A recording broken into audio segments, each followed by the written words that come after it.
할렐루야. 아멘. 예로부터 인생은 나그네 길이라고 하였습니다. 그래서 대중가요 하숙생이라는 노래가 옛날에 히트친 적이 있습니다. 잘 모르겠지만 아마 가수 최희준이가 부르지 않았나 생각이 듭니다. 가사가 이렇죠. 인생은 나그네 길, 어디서 왔다가 어디로 가는가. 구름이 흘러가듯 떠돌다 가는 길에 정일랑 두지 말자, 미련이랑 두지 말자. 인생은 나그네 길, 구름이 흘러가듯 정처 없이 흘러서 간다. 인생은 벌거숭이, 빈손으로 왔다가 빈손으로 가는가. 구름이 흘러가듯 여울져 가는 길에 정일랑 두지 말자, 미련일랑 두지 말자. 인생은 벌거숭이, 강물이 흘러가듯 정처 없이 흘러서만 간다. 나그네란 고향을 떠난 사람이 어디론가 가고 있는 사람을 말합니다. 오늘 예배에 참여하신 우리 목사님, 사모님들 중에서 지금 내가 태어난 고향 땅에서 현재 살고 계신 분이 몇 분이나 계십니까? 아마 극히 일부 몇 사람밖에 안 계실 겁니다. 대전이 고향인 분 말입니다. 우리는 지금 고향을 떠나서 어딘가로 가고 있습니다. 길이라고 하는 것은 크게 두 가지로 나눌 수 있습니다. 하나는 통행 수단으로서의 길입니다. 사람이 다니고 자동차와 기차, 고속버스가 다니는 것을 길이라고 말합니다. 또 하나는 사람이 사람답게 살기 위해 지켜야 할 도리를 길이라고 합니다. 사람은 도덕적 존재이기 때문에 도덕적으로 지켜야 할 도리가 있고, 사람은 윤리적인 존재이기 때문에 윤리적으로 지켜야 할 도리가 있습니다. 짐승과 사람이 다른 점이 여기에 있습니다. 예를 든다면 개에게는 사람처럼 체면이나 양심이나 도덕, 윤리 같은 규범이 없습니다. 개들끼리 서로 만나면 입을 맞추고 아무 곳에서나 빨고 오줌 싸고 똥을 싸고 훈례를 합니다. 그러나 우리 인간은 개나 짐승처럼 그렇게 살 수 없습니다.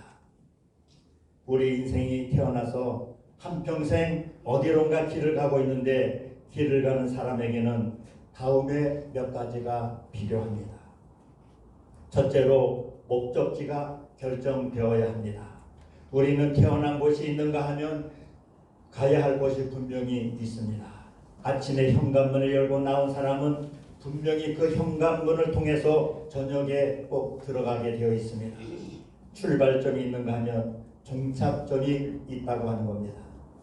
성경은 창세기 1장에서 하나님이 태초에 천지를 창조하셨다고 했습니다. 그리고 우리 인간을 흙으로 만들었다고 말했습니다. 그리고 그 인간은 결국 흙으로 돌아간다고 말하고 있습니다. 사람은 영과 육으로 되어 있습니다. 영은 하나님 나라를 향하여 가고, 육은 흙으로 만들어졌기에 땅속에 묻혀서 오랜 세월이 흘러서 흙으로 변하게 되어 있습니다. 그래서 흙으로 만들어진 우리 인간들은 서 있는 것보다는 앉아 있는 것이 편하고, 앉아 있는 것보다는 눕는 것이 더 편하고, 눕는 것보다는 죽어서 땅속으로 들어가는 것이 최고로 편하다고 하는 얘기입니다. 흙으로 지어진 우리 인간은 흙가에 닿는 면적이 클수록 더 편안해진다는 진리입니다. 정신병자에게는 하루의 삶에 목적이 없습니다. 그러나 건전한 사람의 하루에는 목적이 있고 시간들이 정해져 있습니다. 서울에서 고속버스를 타고 대전으로 내려야 할 사람이 부산으로 내려갔습니다. 안 됩니다. 대전에서 서울로 가야 할 사람이 광주로 내려갔습니다. 있을 수 없습니다. 고속도로가 막혀서 연착되는 경우는 있지만, 대전으로 내려오는 버스가 부산으로 내려가고 서울로 올라가야 할 버스가 광주나 목포로 내려가서는 절대로 안 됩니다. 마찬가지로 하나님께로 가야 할 우리가 목적지가 바뀌어서 다른 곳으로 가고 있다면 그것은 엄청난 불행이 닥치고 말아버립니다. 지금부터 한 30년 됐을 겁니다. 제가 중리동에서 개척교회를 하던 시절이었습니다. 매주 월요일마다 서울에 올라가서 성경 공부를 하는 기회가 있었습니다. 주일날 개척교회에서 하루 종일 아침부터 저녁까지 하루 종일 정신없이 지내고 휴식도 취하지 못하고 월요일 아침 일찍 서울로 올라가서 성경 공부를 하고 어떤 이것저것 볼일을 보고 저녁에 대전으로 내려오는 기차 안에서 잠이 솔솔 오기 시작했습니다. 시간이 꽤 지난 것 같습니다. 잠결에 대전이요 대전이요 하는 소리에 깜짝 놀라 가방을 챙겨 들고 허둥대며 개찰구를 빠져나와 역전 광정을 빠져나온 저는 뭔가 이상하다는 느낌이 들었습니다. 그날따라 대전역 광장이 그렇게 좁아 보일 수가 없었습니다. 대전역에는 늘 사람들이 북적였는데 그날따라 내리는 손님이 너무 적었습니다. 이상하다. 오늘은 정말 손님들이 적구나 느끼며 빠져나오는데 뭔가 생소해 보였습니다. 그래도 잠결에 오늘 무슨 역전에 무슨 공사가 있었는가 봐 생각을 하고 역전 광장을 나온 저는 뭔가 자꾸 이상하다는 생각이 들었습니다. 한참 걸어나와 정신이 푹 들면서 대전역이라고 쓰여 있는 곳을 올려다보는 순간 갑불사 이건 대전역이 아니고 거기에는 조치원역이라고 쓰여 있었습니다. 깜짝 놀란 저는 심장이 쿵쿵거리면서 뛰기 시작했습니다. 다행히 조치원역에서 하차하는 짐들이 많아서 가까스로 기차가 한동안 정차하는 바람에 타고 온 기차를 타고 다시 대전까지 무사히 올 수 있었습니다. 얼마나 그때 허둥대었는지 지금도 그때 일을 생각하면 가슴이 쿵쿵쿵 뜁니다. 우리 앞에는 두 가지 길이 놓여 있습니다. 성경은 그것을 좁은 길과 넓은 길이라고 설명합니다. 좁은 길은 좁기 때문에 가기가 힘이 들고 그래서 가는 사람들이 별로 많지 않습니다. 그러나 좁은 길은 가면 갈수록 편하고 좋아집니다. 넓은 길은 평평하기 때문에 많은 사람들이 가고 있지만 그 길을 가면 갈수록 좁아지고 어려워집니다. 좁은 길은 천당 가는 길이고 넓은 길은 지옥 가는 길입니다. 교도소에서 종신형으로 수감되어 있는 살인범이 자기에게 찾아간 상담자에게 하는 말이 내가 한 번만 참았더라면 이라는 말을 여러 번 하면서 눈물을 흘리며 고백하더랍니다. 길을 잘못 들었다는 것입니다. 우리가 지금 걸어가고 있는 길은 어떤 길입니까? 한번 깊이 생각해 보시기 바랍니다. 길을 가는 사람에게는 두 번째로 안내자가 필요합니다. 처음으로 해외여행 떠난 사람일수록 더 불안해하는 것을 볼 수 있습니다. 경험이 없고 외국어에 자신이 없을 경우에 더욱 불안해집니다. 미지의 세계를 갈 때는 근심 걱정이 많게 됩니다. 불란서 소설가 생테지 베리는 인간이 되지라는 자신의 작품 속에서 다음과 같이 말했습니다. 길은 계속 우리를 속여왔다. 마치 민정을 살피러 나온 여왕을 속이기 위해 그녀가 지나갈 때 보기 좋도록 장식품을 세우고 광대들에게 돈을 주어 춤을 추게 함으로 좋은 것만을 보게 하는 것처럼 원엄한 길을 가고 있는 동안 길은 우리에게 좋은 것만 보여주었다. 다시 말하면 하루하루 속으며 인생길을 걷고 있다는 이야기인 것입니다. 유명한 시 한 편을 소개해 올리겠습니다. 제목은 모래 위의 발자국. 어느 날 나는 바닷가 모래사장을 걸었다. 얼마를 걷다가 뒤를 돌아다 보니 발자국이 내 발자국이 하나만이 아니고 두 사람의 발자국이었다. 하도 이상해서 혼자 거닐면서 주님께 물었다. 주님, 나는 이 바닷가 모래사장을 혼자 걸었는데 왜 내 발자국이 둘이에요? 주님께서 응답하셨다. 또 하나는 나의 발자국이란다. 내가 이렇게 바닷가 모래사장을 혼자 거닐 때 내가 너와 함께 이렇게 걷고 있단다. 얼마를 그 모래사장을 걷다가 정말로 피곤하고 피곤해서 나는 못 견디고 고통스러워서 못 견뎠다. 해가 뜨겁고 바람이 뜨겁고 견딜 수가 없었다. 얼마를 걷다 뒤를 돌아보니 발자국이 하나뿐이었다. 주님께 다시 묻기를, 주님, 내가 이렇게 고통스러울 때 주님이 함께 하시지 않고 이 발자국이 왜 하나뿐입니까? 하고 물었다. 주님이 말씀하셨다. 내가 이렇게 고통스러워 견디다 못해 쓰러졌기에 내가 너를 안고 걸었기에 그 발자국이 하나뿐이란다. 그 발자국은 내 발자국이 아니라 바로 내 발자국이란다. 너는 내 품에 안겨 있었기 때문에 내가 고통스러울 때에는 내 발자국은 없단다. 그게 내 발자국이야. 그게 내 발자국이야. 그게 내 발자국이야. 우리는 이 시에서 예수님과 함께 길을 걷고 있던 그 사람은 예수님과 동행하고 있다는 사실에 무한히 감격한 채 걷고 있었습니다. 얼마 후 그 사람은 예수님과 높은 언덕에 올라가서 두 사람이 걸어온 발자취를 뒤돌아보게 되었습니다. 넓은 백사장에 두 사람의 발자국이 선명하게 남아 있었습니다.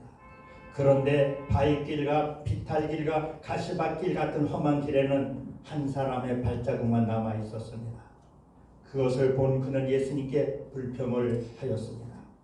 주님, 그러실 수 있습니까? 평평한 길에는 제 곁에 같이 계시면서 걸으시다가 험한 길에서는 어디로 가셨습니까? 이 말씀을 들으신 예수님께서는 자세히 보아라. 험한 길에 남아있는 발자국은 내 발자국이 아니라 바로 내 발자국이란다.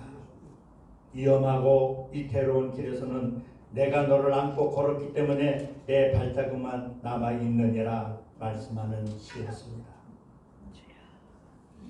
30대 한참 젊은 시절 인천 숭의교회에서 부목사로 있을 때입니다. 어느 한자의 과정에 신방을 가자고 해서 따라 나섰습니다. 아주 으리으리한 저택이었습니다. 정원이 넓고 대단한 재벌집 같았습니다. 안방으로 안내되어 들어가 보니 약 100kg 정도쯤 되는 건장한 분이 두툼한 요 위에 비닐을 더 씌우고 그 위에 뉘어 있었습니다. 뇌졸중으로 쓰러져서 10여 년 가까이 움직이지 못하고 고생하고 계시는 분이었습니다. 한참 젊은 시절에는 숭의 의원이라고 큰 병원을 운영했던 원장님으로 계셨던 분이셨습니다. 예배를 드리고 그분을 위해서 간절히 기도를 드렸더니 그분의 두 눈에서 눈물을 흘리시면서 젊은 목사님, 내 영혼을 위해서 빨리 천국 갈 수 있도록 기도해 주십시오.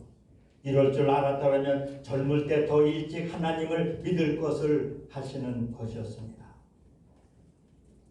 오늘 우리 음목교회 목사님, 사모님들이시여, 우리는 누구에게 내 인생길의 안내를 부탁하시렵니까? 우리는 누구의 안내받기를 원하십니까? 성경에서 말씀하시듯 예수 그리스도께서 우리의 영원한 안내자이십니다. 믿으십니까? 길을 가는 사람에게는 세 번째로 보호자가 필요합니다. 아주 옛날에는 해외 여행을 가려면 소양 교육이라는 것을 받아야 했습니다.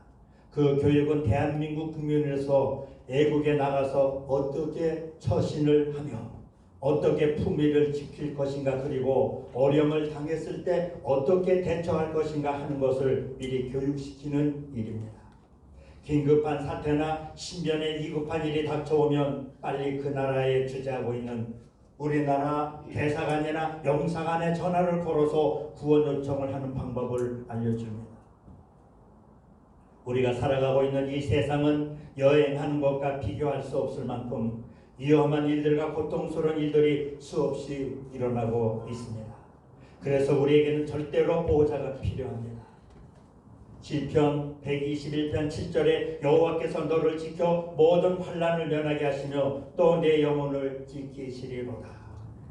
요한복음 14장 18절에 내가 너희를 고아와 같이 버려두지 아니하리라. 요한복음 14장 6절 오늘 본문 말씀입니다. 내가 곧 길이요 진리요 생명이라고 주님은 말씀하셨습니다. 우리의 보호자는 전능하신 하나님이심을 믿으시기 바랍니다. 인도의 성자 썬다싱을 알고 계시죠? 그는 한참 젊은 시절에 삶이 괴로워서 자살을 하려고 시도한 적이 있었습니다. 기찻길을 걸어가다가 달려오는 기차에 그냥 부딪혀 죽겠노라고 결심하고 계획을 세운 날 죽을 결심을 하고 기찻길을 걸어서 나아갔습니다. 한참 걸어가는데 어디선가 바람이 들어왔는데 그 바람결에 무엇인가 종이 한 장이 그 앞에 떨어졌습니다.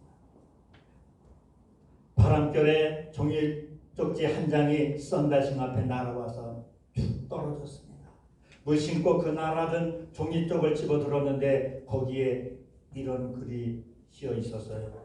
수고하고 무거운 짐진 자들아 다 내게로 오라.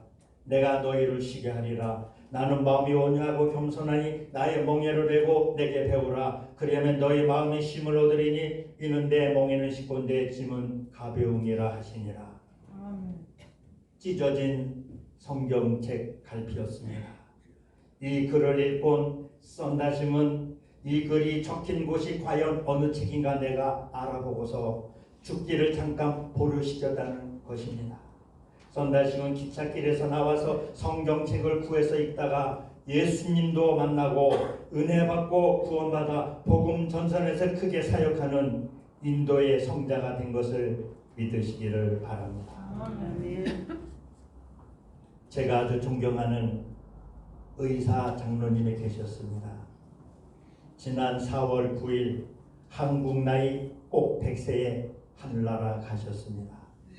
그분은 늘 기도하기를 병원에 입원하지 않고 응급실에서 인공호흡기 꽂지 않게 하시고 마지막 편히 집에서 운명하게 해달라고 늘 기도하셨던 분입니다. 그분이 기도하신 대로 장로님이 기도하신 대로 혼자서 조용히 주무시듯이 지난 4월 9일 토요일 새벽에 주님의 부르심을 받았습니다. 제가 서울에 올라가서 그 장로님의 장례식을 모두 집례하고 내려왔습니다.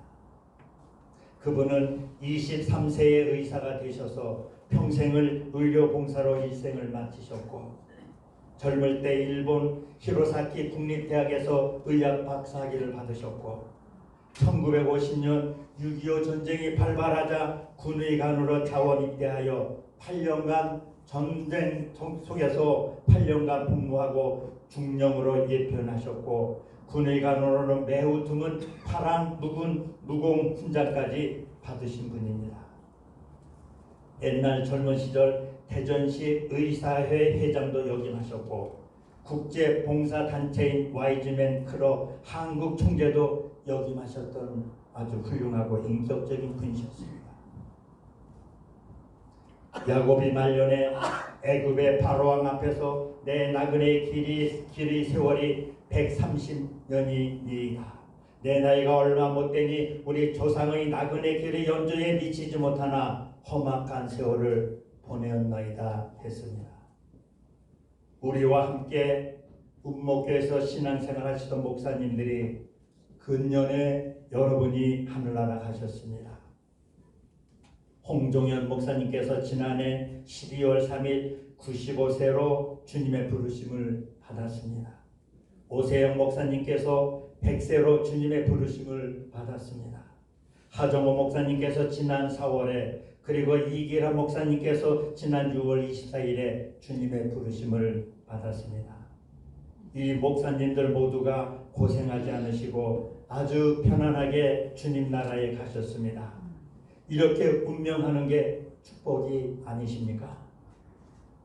그렇다면 우리 음목계 목사님, 사모님들 앞으로 몇 년을 더 살 수 있을 것 같습니까? 알고 계십니까? 내가 몇 년 더 살 수 있습니까? 그것은 아무도 모르는 일이죠. 지금까지 내 인생 나그네 길을 다 달려왔으니 남은 인생길 앞에서 먼저 가신 인생의 선배님들처럼 여러 목사님, 사모님들 많이 아프지 않고 편안히 잠자듯 천국 갈 수 있기를 주님의 이름으로 간절히 축원합니다. 기도하겠습니다. 역사의 주가 되시고 교회의 머리가 되시는 주님이시여, 우리의 나그네 인생길에서 영원한 안내자 되시는 주님을 믿습니다. 내 인생길에서 예수님을 최우선 순위에 놓고 살아가게 하여 주시옵소서. 이 모든 말씀 우리 주 예수 그리스도의 이름으로 기도드립니다. 아멘.